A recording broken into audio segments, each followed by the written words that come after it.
George Pollock, June 27, 1890 to March 24, 1939, was a member of the Queensland Legislative Assembly.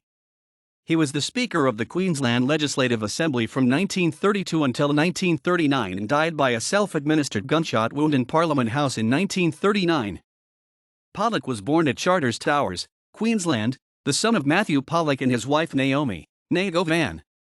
He was educated at Richmond Hill State School in Charters Towers, and for most of his working life he engaged in bushwork in western and northern Queensland. On December 27, 1909 he married Margaret Adeline Shepherd and together had 2 sons and a daughter. Pollock died at Parliament House, Brisbane in March 1939. Pollock, a member of the Labor, was unopposed for the seat of Gregory at the 1915 by-election caused by the resignation of the sitting member, William Hamilton. He had a long career representing the electorate and it ended with his death in 1939. He was the chairman of committees from 1924 to 1929 and Speaker of the Queensland Legislative Assembly from 1932 until 1939. During his time in Parliament he built up an extensive knowledge of standing orders which he used to great advantage against the Moore government between 1929 to 1932. On becoming Speaker he served the position with dignity and distinction, and he strictly interpreted the standing orders and kept close control over the House. He even once rebuked his leader, Premier Forgan Smith, for reading his speech on a bill, something that is not permitted in Parliament.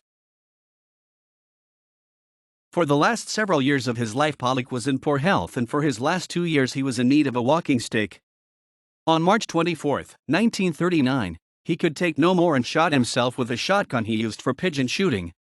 A note was found and it read a complete nervous and mental breakdown. Cannot carry on. Too much pain. He signed his name to it and underneath was a postscript which read, "My poor, tortured brain. Goodbye to my loved ones." His body was found when the manageress of the parliamentary refreshment room, Miss Gurno, went to inquire what Pollock would like for lunch. She went back to the refreshment rooms and told the Premier what had happened. He went to Pollock's room and found him, apparently dead, and ordered that the doctor and police be immediately summoned. Upon leaving the room, Forgan Smith forgot to leave it unlocked and the police had to gain entrance by walking along a narrow parapet on the first floor and climbing through the window. Besides some of his parliamentary colleagues, his funeral, which was held the next day, was a private affair. It proceeded from the funeral parlor of K.M. Smith in South Brisbane to the M.T. Thompson crematorium. == References ==